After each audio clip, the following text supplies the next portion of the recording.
ఛత్రపతి శివాజీ మహారాజ్ జయంతి holiday రాష్ట్ర ప్రభుత్వం ప్రకటించాలని ఒక ప్రధాన డిమాండ్ మీద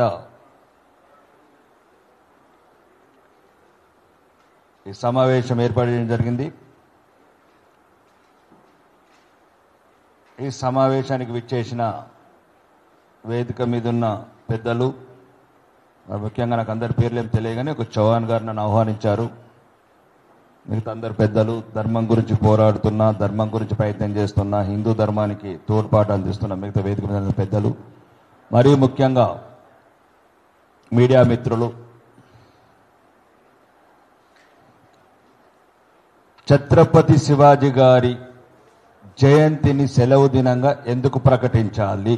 ఇది ఇప్పుడు బతికున్న మనుషులు, పుట్టబో మనుషులు, భవిష్యత్తులో హిందూ మతం ఉన్నన్ని రోజులు తెలుసుకోవాల్సిన ఒక వీరుడి చరిత్ర ఇది ఛత్రపతి శివాజీ.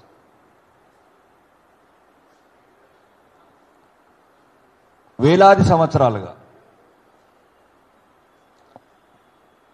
హిందూ ధర్మం గురించి అశ్వులు బాసిన వీరులందరికీ, మరియు ఒకవేళ ఛత్రపతి శివాజీ లేకపోతే మేము ఈరోజు ఈ వేదిక మీద ఉండేవాళ్ళం కాదు, ఈ బొట్టు ఉండేది కాదు, ఈ కట్టు ఉండేది కాదు, ఈ గుళ్ళు ఉండేది కావు, ఈ దేశం ఉండేది కాదు, మా ధర్మం ఉండేది కాదు. అప్పుడున్న మొఘలాయులకు, సుల్తానులకు, నిజాం షాయిలకు, అంటే ఒక్కరితో కాదు, మొఘలాయులు వస్తున్నారు చరిత్రలు చదవండి కొన్ని రోజులు, అంటే ఒక్క రకమైన కుటుంబాలతోని. మరీ ముఖ్యంగా ఛత్రపతి శివాజీ గారిని తెలుసుకోవాల్సింది ఒక అలుపెరుగని వీరుడు. 27 సంవత్సరాలు నిరంతరం యుద్ధాలు, ధర్మాన్ని కాపాడుకోవాలి, ధర్మం అంతరించకుండా ఉండాలి, హిందూ స్త్రీలు మానభంగాలకు గురి కాకుండా ఉండాలి. అందరి చరిత్రలో బాగా బాధాకరమైన చరిత్ర ఉంటుంది మా హిందువులది. అంటే వాళ్ళ పరమత రాజులకు శివాజీ మహారాజుకు ఎంత తేడా ఉంటుందంటే,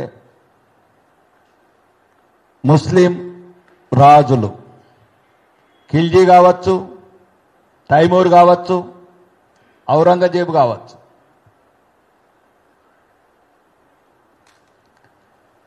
క్షణముకొక్క గొంతులు కోసి వేలాది మంది హిందూ వీరులను హతమార్చి ఆ వీరుల పార్థివ దేవాల ముంగాట వాళ్ళ భార్యలతోని అత్యాచారాలు చేయించడం, భర్త శవం ఉండగా ఏ ఆడది ఆ రకంగా హింసించబడుతుంది? ప్రపంచంలో అంత హింసించబడ్డ జాతి మాది. 1398 ఒకే రోజు లక్ష మంది వీరులు ఢిల్లీ వీధుల్లో ఊచకోతగా వేయబడ్డారు హిందువులు. అదే రోజు వాళ్ళ భార్యలతోని, సైనికులతో అత్యాచారాలు చేయించారు వాళ్ళ శవాల ముందు. ఇప్పుడు అంటున్నారు అదే ఛత్రపతి శివాజీ గారు ఏ యుద్ధం చేసినా, ఏ రాజ్యంలో ఉన్నా యుద్ధం చేయలేని వాళ్ళని ఏమనలేదు. మహిళలని కన్నతల్లులాగా చూసినాం. అది మాకు ఆ జాతికున్న తేడా. గతం ఏం చెప్తున్నది, వర్తమానం ఏం చెప్తున్నది, హిందూ సోదరులు తెలుసుకోవాలి. మన హిందూ పరిపాలనకు వాళ్ళ పరిపాలనకు ఏ తేడా ఉంటుంది? హత్యలు చేసి అత్యాచారాలు పార్థివ దేవాలయం కూడా చేసిన చరిత్ర వాళ్ళది. అసలు స్త్రీలని కన్నతల్లులాగా చూసి యుద్ధంలో గెలిచిన అక్కడ వృద్ధులు కావచ్చు, పసివాళ్ళకు కావచ్చు సహాయం చేసే హిందూ రాజుల చరిత్ర ఒకవైపు. కొంత ఇప్పుడు అంటున్నాడు సోదరుడు, శివాజీ జయంతికి ఎవరికి టైం ఉంటలేదట శివాజీ గారిని స్మరించుకోవటానికి. వాళ్ళకు తెలియాలి, శివాజీని స్మరించడం మర్చిపోతే ఈ దేశమే ఉండదు. మీరు పని చేసుకోవడానికి సాఫ్ట్వేర్ కంపెనీలు ఉన్నాయి, మీరు హాలిడేస్లు చేసుకోతందుకు ఏమంటారు ఎంటర్టైన్మెంట్ పార్కులు ఉన్నాయి, మీ షాపింగ్ మాల్లు ఉన్నాయి, మీ లగ్జరీ కార్లు ఉన్నాయి, మీ బ్రాండెడ్ వాచ్లు ఉన్నాయి, మీ బతికే ఉన్నది భారతదేశంలో. హిందువులకు మరీ ముఖ్యంగా చెప్పదలుచుకుంటున్నాం. ఛత్రపతి శివాజీ గారి గురించి ఒక్కసారి మీరు తెలుసుకోవాలి. బాల్యంలోనే తల్లి జీజాబాయి దేశభక్తి కథలు, రామాయణ మహాభారత ఇతిహాసాలు, బలిచక్రవర్తి లాంటి కథలు, వీరుడికి ఉండాల్సిన లక్షణాలు, దేశం కావలసిన లక్షణాలు పుట్టుకతోనే ఉగ్గు పాలతోని రంగరించి పోసింది. కాబట్టి ఆ తల్లి, ఆ వీరుడు మా దేశానికి మా ప్రపంచానికి స్ఫూర్తి అయ్యాడు. ఈరోజు ఛత్రపతి శివాజీ గారు రకరకాల సమస్యలు, ఈరోజు పరిపాలనలో కూడా ప్రపంచంలో ఎటువంటి పరిపాలన దక్షత లేని కాలంలోనే 16th సెంచరీలో విదేశీ విభాగం, విదేశీ ఎగుమతుల శాఖ, మరీ ముఖ్యంగా మందిరాలు కూలగొట్టి మసీదులు ఆలుగట్టారు. ఏం స్థలం లేకుండేనా? ముస్లిం రాజులకు స్థలం లేక మందిరాలు కూలగొట్టినరా? భూమి లేకుండేనా భారతదేశంలో మసీదులు కట్టుకోవాలంటే? అడుగడుగున హిందువులను అవమానించాలా? అదే ఛత్రపతి శివాజీ మహారాజ్ ముస్లింలను హిందువులతో సమానంగా చూశాడు, మసీదులు కట్టించాడు. ఈ చరిత్ర తెలవాల చాలా మందికి. పరమత సహనం, దౌలత్ ఖాన్, సిద్దిక్ అనే వాళ్ళు సర్వ సైన్యాధిపతులు, కమాండర్లు శివాజీ గారి. అడుగడుగున ముస్లింలను గౌరవించిన జాతి మా జాతి. అడుగడుగున ముస్లింలను సరైన హోదాలు కమాండర్లు ఇచ్చిన జాతి మా జాతి. ఒక చిన్న ఉదాహరణ ఛత్రపతి శివాజీ గురించి. ఒక చిన్న సైన్యాధిపతి ఒక ముస్లిం చిన్న రాజుని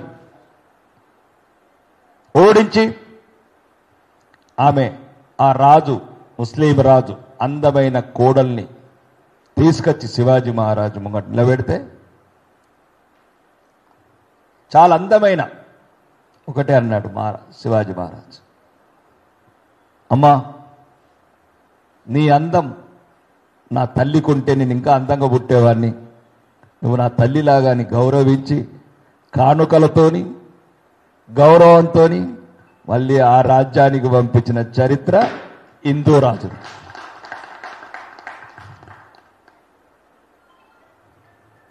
అదేవాడు ఖిల్జీ అనేవాడు పద్మిని అనే మన మహారాణికి